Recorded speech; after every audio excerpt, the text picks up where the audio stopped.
Who in the room is an engineer? Who has an MBA? Okay. Be ready, I'm going to pick on engineers and MBAs. First of all, thanks so much for the invite. It is a pleasure to be here. I arrived just after midnight. I will be leaving tomorrow morning at 5 in the morning. I have this kind of a 24-hour or 26-hour fast-track introduction to Kazakhstan. It's my first visit here. So my apologies when I say stupidities. It's out of ignorance, but not really out of stupidity. Forgive me for being ignorant. I'm hope to be on the fast-track learning, and I want to express a very specific thank you to Eldar for having facilitated my coming here. I just put up the cover there of my 21st book. Last week I published my 22nd book. It seems like I'm in the most creative time of my life. I have written a book every month for the past 3 months. I don't know where it comes from. It's just, I think, a life of experiences. But I want to draw your attention to the subtitle, that is Innovations that Transform Society Beyond Robotics, Genetics and Artificial Intelligence. Ladies and gentlemen, I think all of that is fine, but it is not really important in the world. I would like you to just take this picture in your mind and ask yourself, what is the most abundant energy that you see there? It's not the sun. I'll already tell you that. It's gravity. When you have a tree that weighs a ton and that is pressuring the soil, that tree is creating the most piezoelectric distributed energy that anything has seen. And unfortunately, we're so mesmerized by big cables and strong forces and petroleum and gas that we forget that nature works with piezoelectricity first and foremost. Now, our engineers don't see that. Now, we're modeling today buildings that function with piezoelectricity, whereby the weight of the steel and the marble and the concrete is used to continuously generate microcurrents, 70 millivolt currents, which we can combine together into 12 volts so that all electricity will function solely with the weight of the building. Ladies and gentlemen, that's the kind of innovations we look at. That's what we're doing. Because we don't think it makes any sense to generate massive power somewhere else, to transform it lower down, and then to have energy efficient lamps, which hopefully will only consume 0.7 volt. It didn't make any sense to do that with a central plant somewhere else. You can do that perfectly with the compression strength of your buildings. Now, that to me is where I take my inspiration for innovations from nature. My organization, ZIRI, well, yes, why is it called ZIRI? Well, to be very pragmatic, when I started in 1994 in Japan, it was actually called Zero Waste and Emissions Research and Initiatives. And I'm going to be very honest with you, I'm a marketing guy. Tried to turn that into an acronym, ZWIRI. Now, the Japanese can't pronounce an R. They can't pronounce two consonants one after the other. So we had to do something, and ZERI in Japanese means something sweet. So I thought, let's go for something sweet. So that's the reason why we have the acronym. We're very pragmatic. But fast forward, since 1994 to now, we have implemented more than 200 projects. We've mobilized $5.5 billion in capital without writing business plans, without having VCs, without hedge funds. We just work with people who want to leave legacy. That means we want people who are in for the long haul. People who think it's important their kids will be proud of what they invested in. Transformation. So that is part of what our whole approach is. But we can't do that without having people around us who inspire us. And I've been very privileged over the years to learn to know a lot of people around the world who have inspired me in an incredible way.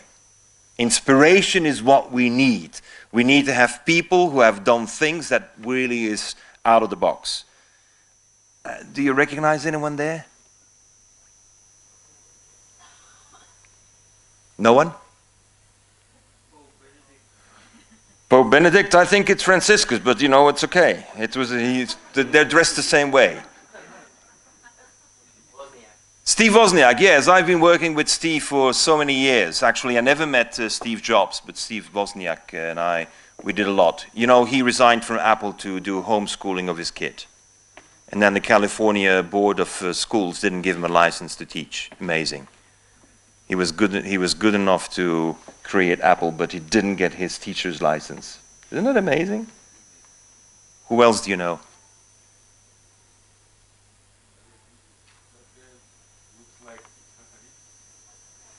No, well, you know, I think the guys you should know is this guy, Masayoshi Son-san, SoftBank. He wrote the foreword to my book, The Blue Economy, in Japanese, and we're working on some quite amazing technologies. But he always comes back to me and says, Gunter, as long as you don't need $1 billion, I can't do anything for you. It's nice to have friends like that, huh? I would tell you that, you know, under $1 billion, don't come. I'm not in that league yet, so I have to be patient. And you know the other Asian on top of there? Mr. Stan Shi, the founder of Acer Computer. Acer, third largest computer company in the world. I mean, he's the one who taught Steve Jobs what OEM was all about and how to get your supply chain organized so that if you produce something, how to be able to do times 10 in 3 months, which you can never do with traditional ExxonMobil or Procter & Gamble business planning. Never. And so it was Steve Jobs. You know the second lady on the top? I'm lucky it's my wife. If you would know her, I would be worried. My book, The Blue Economy, was in 2009 a summary of about 100 initiatives. 33 implemented, 33 in the making, 33 just a great idea, and of course one that had failed badly. It was a summary of what I thought were the opportunities in society. Which ones are the technologies that can generate the jobs, that permit us to outcompete? And it was based on a collaborative work with 3,000 scientists. I have a great privilege as an MBA, someone who knows nothing about science, who knows nothing about engineering, but I have a clarity on strategy. How can we outcompete the present model? You know, when the world market is divided up in about 10 countries that do everything in the globalized world, don't try to be number 11. Don't try. Don't even try. Stay out. Find your niches. But let's not forget that a group of niches is a market, is a main market. And that's where we work on, together with 1,000 entrepreneurs. So I call the 3,000 scientists, I call them my think tank. And this is my do tank, the 1,000 entrepreneurs. But I don't want to work with any type of entrepreneur. I only work with entrepreneurs who get tired of what they're doing and want to do something else soon. The serial entrepreneurs. Now, when we create, maybe you've seen it on the internet, when we create an initiative like farming mushrooms on coffee waste, the people that we support are the ones who want to do that 100 times. I don't want to do that once. 100 times. And the ones who have the capacity in their mind to see how they can go for speed and scale now, that's what we need. Because it's not enough to have one entrepreneur who does great and becomes a unicorn. What I'm interested in is people who are able to inspire other entrepreneurs so you can cascade initiatives one after the other and transform society. The driving force of innovation must be creating value added. Creating so much more value added that the way business is done today doesn't make sense anymore. And one of those components of the value added will always be environment. I mean, how could we keep on sacrificing our environment in order to have a short-term profit? Doesn't make any sense. That's why we need innovations. I only embrace disruptive innovations. If it isn't making people upset, I'm not doing it. We have to make some people upset, defensive, because that allows us to operate creatively and smartly. Whenever there is a resistance, we don't go against the resistance. We follow the good old principles that when there's a problem, you go away. When there's resistance, you go around. You never go for frontal. We don't follow the Pax Americana strategy. We don't confront. We go around and find ways to be disruptive. That's why, while the Huffington Post called me the Steve Jobs of sustainability, I always remind people that the same Huffington Post, the day of the elections for the presidency in America 2 years ago, the Huffington Post said that Mr. Trump had a 2% chance of getting elected. So when they say that I'm the Steve Jobs, that's a 2% chance that they're on track. My Latin American friends, though, they call me the Che Guevara of sustainability. But I don't want to die with a bullet in my head either. Now, the key is that we have to be very surprising. Yes, the key on the market is surprise. It's not smartness, it's surprise. You have to be able to enter the market with such surprise that people actually say, oh, aha, and then you're in. The key is, though, today that there is so much overproduction, so much over-marketing, so much excessive communication, that if you continue to try to bombard the brain, you're going to fail. You have to get into the hearts and you have to get into the guts of the people. And that's what we're doing with business. Now here I'm going to just show you this picture of Patagonia. I was asked by the President of Argentina to help design the strategy for new transformative development of the country. And I showed this picture and I asked, this is one of the beautiful Patagonian forests. Now I'm going to give you a little bit of geological background. The two youngest mountain ranges in the world is the Himalayas and are the Andean mountains. And these tectonic plates, when they collided, they created these huge mountains. And the Amazon River used to go to the Pacific and was forced to go to the Atlantic. 40% of Latin America was submerged in water for millions of years, until the new road was found. The same happened with the Ganges. The same happened with the arrival of the Himalayas. Now, whenever you have this fantastic transformation of the geology, it's the bottom of the pyramid of life that starts developing its greatest diversity. It is not the bear or the dinosaur, because they die in those circumstances. And so with that as a background, what is the greatest biodiversity you see in this forest? Yeast. Yeast is what you find here. You find more than 1,000 different types of yeast. And you'll say, so what? Excuse me, yeast means beer, wine, bread, yogurt, kimchi, tofu. It means everything in our kitchen. I mean, every home has a basic food that is produced thanks to yeast. And how is the yeast produced today? Genetically modified out of Denmark or the Netherlands or Japan or China. Nothing natural anymore. Well, I'm creating $1 billion industry based on the 1,000 varieties of yeast out of the Argentinian forests. And I tell you, when we're having wild yeast as a basis for bread, for beer, for cheese, and all of that others, you have a market because people want to have natural yeast. I'm Belgian. We're Belgians. I'm Belgian. We still have breweries that open the roof in order to get the wild yeast into our beer. I mean, for us, this is normal.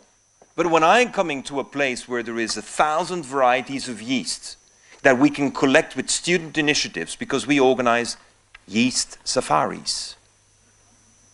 So we organize a safari where kids come back and they've learned how to catch yeast. Do you know how to catch yeast? They don't teach that. Why not? There's nothing more pleasant than making your own beer, your own bread, your own sourdough, your own... It's nothing more pleasant. And then you connect people to nature. And guess what the revenue model is? 2% of anything we sell goes to the national parks of Argentina. 2%. The Argentinian national parks have never been flushed with so much cash. That's what we need to do. We need to help the government to do the job by having revenue models that is based on what the government is supposed to protect. I mean, it makes sense. It's actually not difficult to do. And my first partner was Heineken. Can you read? Wild lager brewed with wild mother yeast discovered in remote Patagonia. This is how we create brand. This is how we create value. And this is a unique positioning for Heineken. And why is Heineken doing it? Because there are 65,000 microbreweries in the world nagging, taking parts of their market share, particularly at the high value range. They got to do something, and I know they have to do it. And that's why they only have one option: buy wild yeast. Because if the word comes out, and it's becoming more known to the specialist beer drinkers that the beer you drink is made with genetically modified yeast, combined with enzymes that can be fermented in 17 hours instead of 21 days, then you have Budweiser. On top of that, it's fermented with rice, not even with barley. And it even says it on the label. Next time you have a Budweiser can in your hand, look at it. It says, brewed from rice. Excuse me, Reinheitsgebot from Germany tells us that it should not be done with rice. But of course, Budweiser decided because they want cheap beer. So your six-pack is cheap. And that is where we're fighting against. Because it's not the quality of life, it's not the quality of the resources, and that is where we need to create our niches. But we want to be positive. Our entrepreneurship is not Greenpeace. We're not member of Greenpeace, so we can go against what we think is bad. The only way to fight what you think is not good is to do much better yourself. It's the only approach. And everything else needs to be put to the side. That was good in the 60s and the 70s and the 80s and the 90s. That's over. It didn't work, ladies and gentlemen. Apart from the great media reports, things haven't changed. If you look at the statistics, things have not changed. And therefore, we need to do differently. Look at my initiative around cruise ships. Who has been on a cruise ship? Of course, you're not daring to put your hand up. One person there. I mean, it's a scandal what we're doing with these cruise ships. I mean, they have buffets of food where only 50% is eaten and the rest is turned into fish food. And the fish never ate that before. Fish don't eat pasta, huh? I mean, it's quite an amazing. Fish actually get indigestions by having to eat it, and seagulls the same. Now, we can go against this. Now, mind you that the maritime sector got itself excluded from the Paris Agreement. The only sector that succeeded in saying we're not part of the Paris Agreement was the maritime sector. Of course, because one of these packet boats going around the world with that kind of a dirt pumps out as much pollution as 13 million cars. Can you imagine? 13 million cars equals this boat. And that's why they can't be part of the Paris Agreement. So, shall we be Greenpeace or shall we do this? This is my initiative. We've created the first boat that has already gone around the world. I'm sorry, you're landlocked. We can't come to you. But it's the first boat in the world that has gone around the world, and we were faster around the world with our solar boat than Mr. Picard went with his plane. You remember the story of La Fontaine? The hare versus the tortoise? Who won? The tortoise. We're tortoises. Now, what is this boat all about? Well, this boat is very simple. We wanted to demonstrate that we can go around the world with 500, this is a 36-meter trimaran, 36 meter. It's not small, it's not very big. It's good for 70 people. Now, this boat has 500 square meters of solar panels, which produce within 12 hours enough hydrogen out of seawater to power the boat at 6 knots for 7 days. 12 hours, 6 days, 7 days, 6 knots. Keep on going. And our byproduct is what? Drinking water. Now, I don't get it, huh? Why aren't we doing this? I mean, this makes sense. On top of that, we're now doing our second tour around the world. And we needed a bit of extra power here and there. So we decided to use the sky sails, kite power. And the kite power has two forces of energy. One, the wind, it pulls it. And you know, when you have propellers that push it in the water, and then you have a pull effect, that means from an aerodynamics point of view, you have the best aerodynamics. It's a push-pull effect. But second, has any of you played with kites? What happens when it's not doing very well there, up there? It starts doing like this, right? So the cable is actually a power generator because we make it do the 8. And then that is actually generating more power into our batteries. We're going around the world again. And we're only stopping in countries where the government, the president, prime minister, and the cabinet is meeting on the boat. If they don't meet on the boat, we sail by. And we'll let it be known. So we're now in Panama. And from Panama, we're going straight to Lima because Colombia and Ecuador apparently is not interested. No problem, we'll sail by. But from there on, we're meeting every government everywhere through the whole South Pacific and will be the starship on the Olympics in Tokyo in 2020. Doing what? Making clear that when you have seawater and sun, you can have all the power and all the drinking water you want. Message is clear? And don't tell me it can't be done. It is done. And we have an investment fund going around it. We're next in Lima on the 14th to the 17th of March, and I bring 250 investors together to make it clear to the government that in any of your coastal zones where you want to do this, we got investors to follow.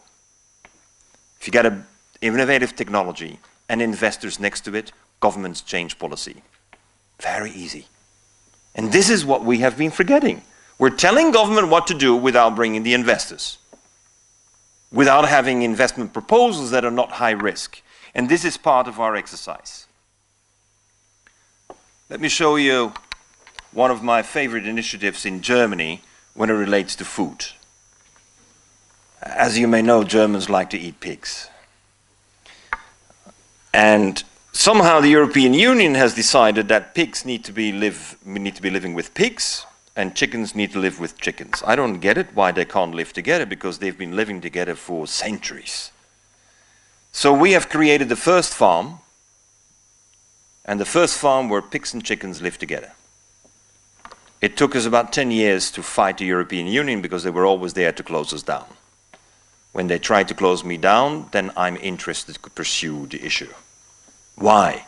Because what does a chicken do with a pig? It eats all its parasites. That pig is getting, in its pig's mind, a massage every day. Every single little insect that would ever try to get anywhere close to that pig is eaten by the chicken. Chicken loves it. So we have very healthy chickens, very healthy pigs. But then we create those houses. And in those houses on the bottom lives the pigs, and on the first floor lives the chickens. Why? Because chickens, when it gets cold, and you must know that in Kazakhstan, when it gets cold, chickens don't lay eggs. Unless you heat it up. I think heating is a bit too expensive, so why don't the pigs heat the whole house up? So we have the chickens downstairs, and the chickens upstairs and the pigs downstairs, but there is one problem. Pigs poo, and it stinks. And chickens don't like that. Now I want to go down to the very basics, and I want to show you that this is how business models are designed. It doesn't have to be robotics and genetics. We teach pigs in 3 days how to go to the toilet. Now when you have secured that the pigs go to the toilet in 3 days, chickens love it. But you have just increased your labor efficiency on the pig farm by 60%. Because 60% of the cost is just cleaning up after the pigs. Now, if a pig can do it in 3 days, I don't know about you, ladies and gentlemen, but it took me 9 months to be clean. So if the chickens can do it and the pigs can do it so fast, I mean, why should we not teach them to do it? And so this is our business model. Now look at the place. Anyone here from Germany? This is the initiative of Karl Ludwig Schweizfurt. This is die Hermannsdorfer Landwerkstätte in Glon, außerhalb von München. So whenever you go next, go and see it. You know. This is a real project. This is the most profitable pig farm in Europe. Why? Because the pigs live for 1 year, not 6 months as the industry says. Because if you let the pigs live for 1 year, the omega-3 in the pig's fat is higher than the omega-3 in a salmon. Are we together? Now I can sell the pig meat for the same price as salmon. Are we together? Do you understand the business model? And people say it's not competitive to keep the pig for 1 year. No, if you sell it on your prices. But if you sell it at my prices, which is the same price as the salmon, it is very competitive. That's what we need to think of. We need to not sit in the box and do the marketing the way we've been told to. Since no one believes that this is all working, I write children's stories. Because children have one great power. They don't make a difference between fantasy and reality. Everything is reality.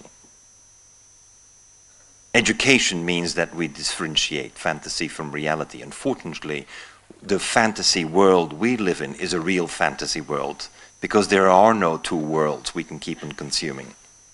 We do have to go to another side. I just have to warn you, you have to tell me when to stop. 10 more minutes? If you said 10 more hours, I could fulfill it better than 10 more minutes. So let me talk about another example, because it...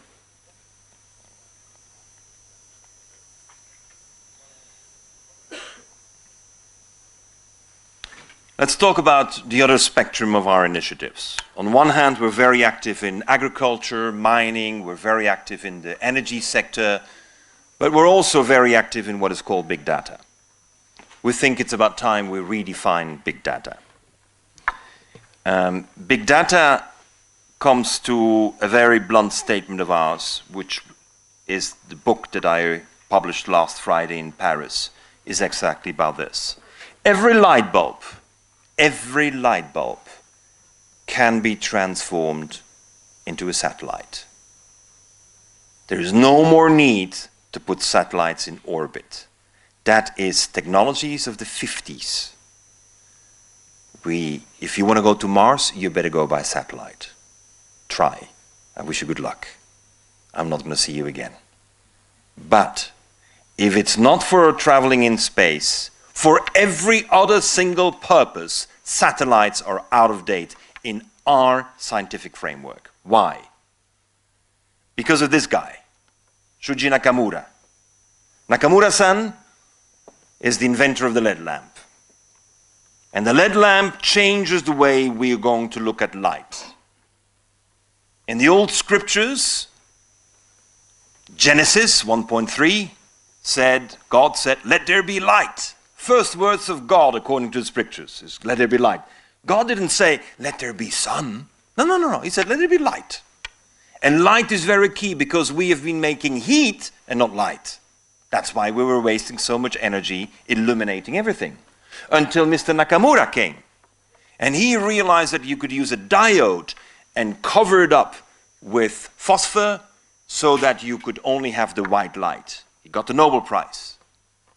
But we have been making a major error in our light design. That's why I need optics. I have engineers in optics. I need engineers in eye sciences, ophthalmologists.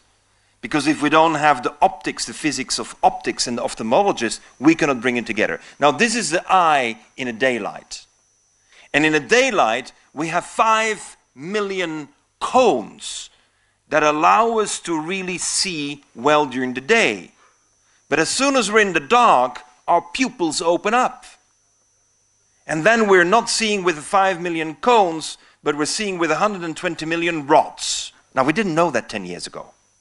This is new science. That's why most medical schools, including I'm sure yours, doesn't teach it.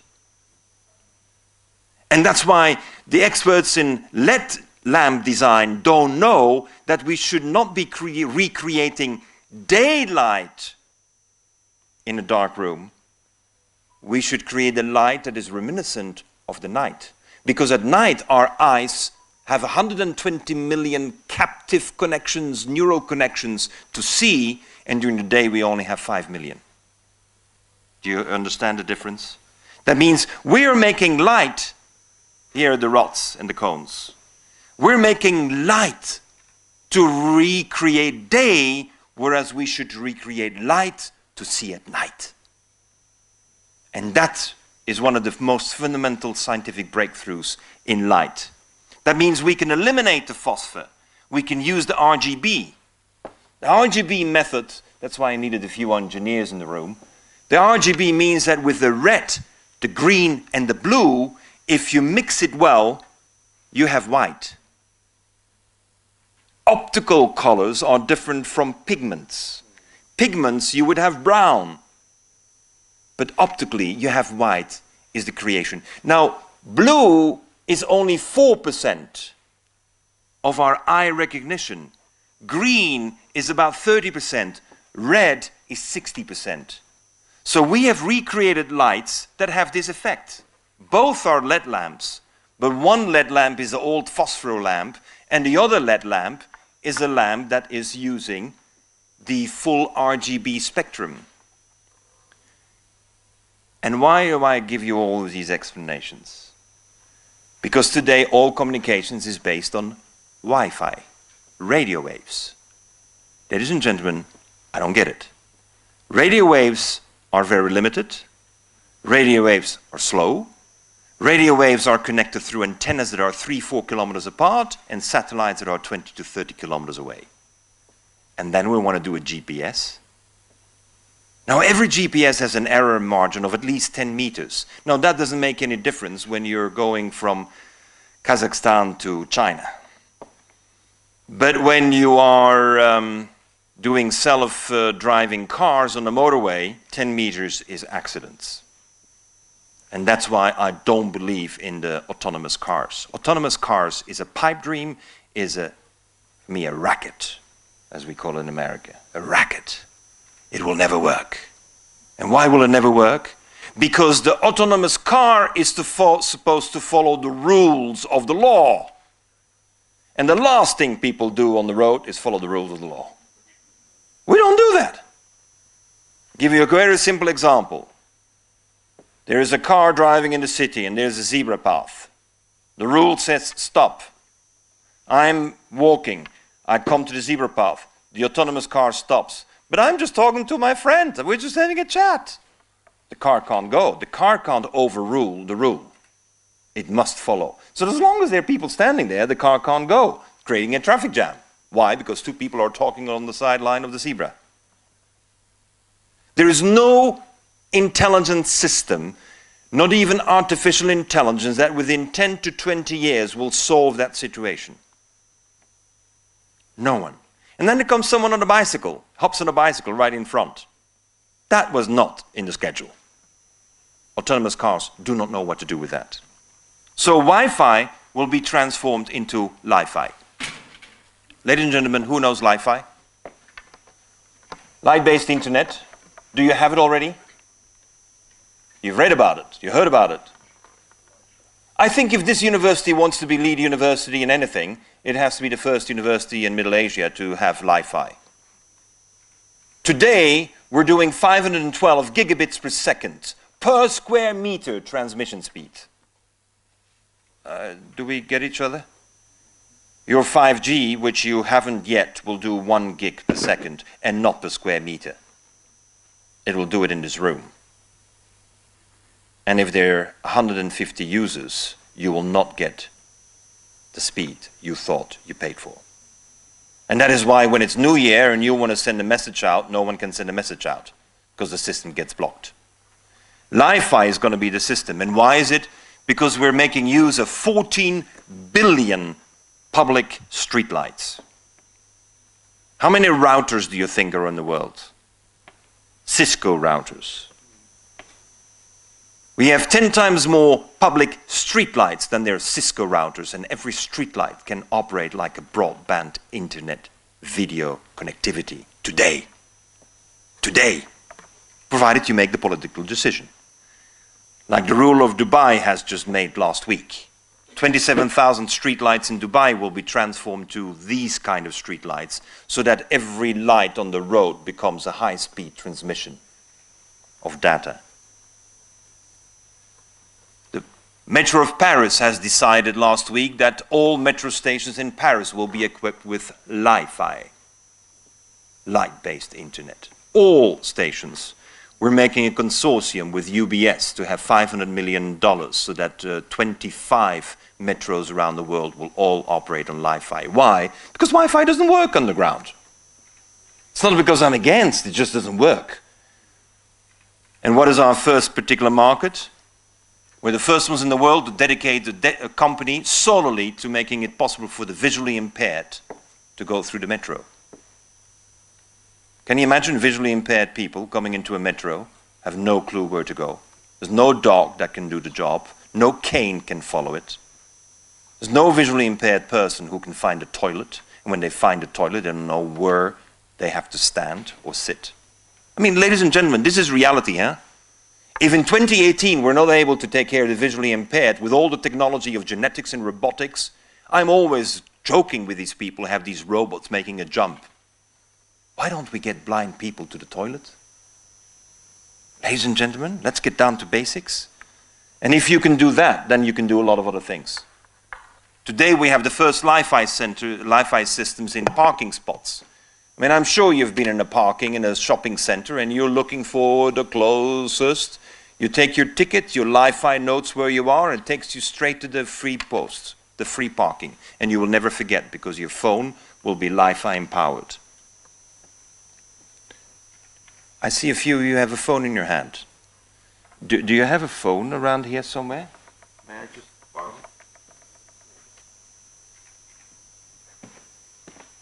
Every single smartphone today is equipped for Wi-Fi. The only thing is the software is not in there, so if I would use it, I'm hacking you, so I shouldn't be doing it. So I only do it in laboratory. Your phone has a back screen, right? Backlighting for a screen. That has, in this case, this will have 7 LED lamps. I can enter your phone and I can retrieve information from your phone through your 7 LED lamps on your screen. You have a camera in the front, you have a camera in the back. Each camera is designed to capture light. And it's designed to send photos anywhere in the world. I can connect to your anywhere in the world through your 2 cameras. You have an infrared sensor in the front to sense the intensity of your screen, of your light, so your screen can be adjusted. I can do WhatsApp through your infrared sensor, or WeChat if we're in China. And then you have a LED lamp on the back. I can put a code in there and it will flicker 1 billion times, and I wish any hacker good luck to get the code in that 1/1000th of a second. And in this way, I can have a secure connection, because if they try to capture my code, they will disconnect. Every single lamp has a unique ISP. Ladies and gentlemen, this is the new internet. Sorry, thank you. That's the new internet. They don't teach you that at university. They still make you do Cisco routers. They still make you do Oracle systems. They're outdated. Of course Oracle is not going to tell you that. Cisco is not going to tell you that. But what is the major difference that we're seeing is that when you operate over a street light and you're operating over a light system of this university, who owns the data? Everybody. There is no API agreement with Google for that. There's no access to data unless you now have agreed to. That means your intranet of your university turns into your university data. Today, everything you do always goes over your service provider and over your search engines. That means you've given all your information all the time. This university should be one of the first in the world that says, let's create our own big data. And then when we have created it, let's talk to Google and see if they're interested. Creative strength before you go into anything else.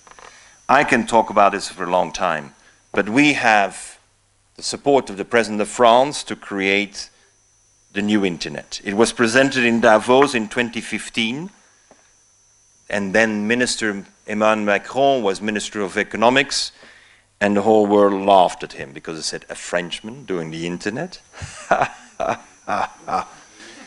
Yeah, but now he's president. And he's going to be there for another 5 years. And he is determined. That's why we have Airbus. That's why we have Ariane Space. That's why we have Orange, Renault, all the major French companies we have now mobilized together with Deutsche Telekom, Lidl, Leclerc, metro stations, hospitals, all have been mobilized to create an internet where the people control the data, not Amazon or Google. This is the democracy of the internet. This is a decision we can make. And by the way, you have zero radio waves, which means it's very healthy. By the way, you have your shopping list and you're taken exactly to where you need to be, so 4% extra sales without doing any advertising. By the way, 80% energy savings, 80% cut in energy. And by the way, 200 times more speed. This is a winning proposition. Anyone who wants the old system to have excessive radio waves, to have slow internet, to have that little thing going in front of you when you're downloading from Netflix, boring. This is the new setup. We create electricity over the Ethernet. That means your Ethernet connection, your fiber optic cable becomes your power cable.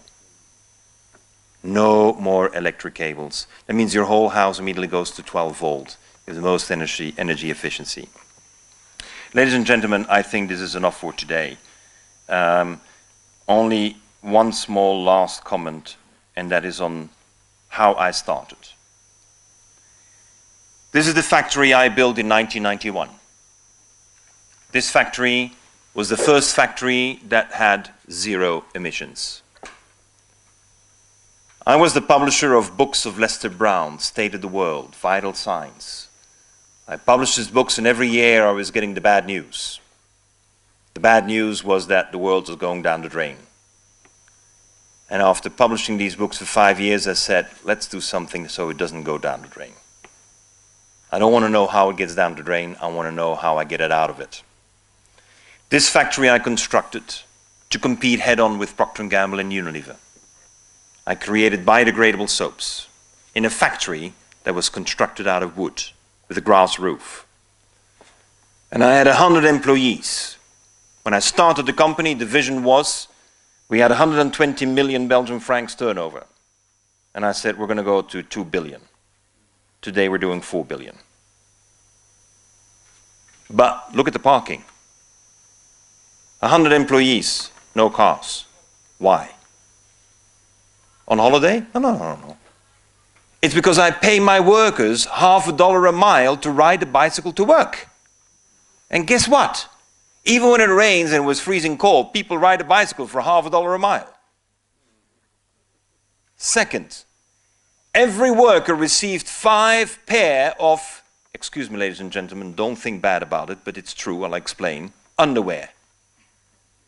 And I bought from Patagonia long johns, the special capilline underwear with which they scaled the Himalayan mountains. And people said, why are you doing that? It's expensive. I said, no, because then with the unions we came to an agreement that I could put the thermostat in the factory to 11 degrees. I think you need to do it with all your staff here. You're overheating your buildings. Just buy them capilline underwear and turn the heating down. The result is that we calculated that over the year, by giving them free underwear of the top quality for sports in Himalaya mountain, it was cheaper to buy the underwear and we saved more on energy. Ladies and gentlemen, this is having fun while doing business. And I want to just share with you that if you aren't having fun by doing what you're doing, don't do it. To conclude, I'm just going to have to go through this. I am a very, very privileged person that the government of China has decided that my educational methods are going to be standard for the Chinese children. Every project that we implement is translated into a fable. All children in China receive my fables by decision of the Chinese government. I don't know why I deserve it, but it's an incredible privilege to have that kind of a support in China. China is very clear that unless we get out of the box, we're not going to solve any issues. We gotta solve things. And when the air is the way it is in China, and the water is what it is, and the contamination in the food is what it is, you need to do something different. And the only solution we have is not force companies with new regulations and higher taxations. The only solution is to fast track, stimulate kids to be creative, innovative, and to consider that whatever we learned is never going to get us to the future. Our diplomas, ladies and gentlemen, have an expiration date. And the expiration date is past already. So what we have now with China is that you have a country that has decided that positive innovation, creative innovation, disruptive innovation is going to be the rule of the game.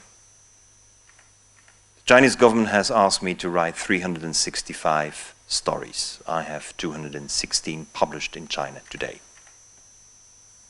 I still have a few to go, but I'm already over half, so it's okay. I think I can do it. But it's very important to know what China is up to. It's education.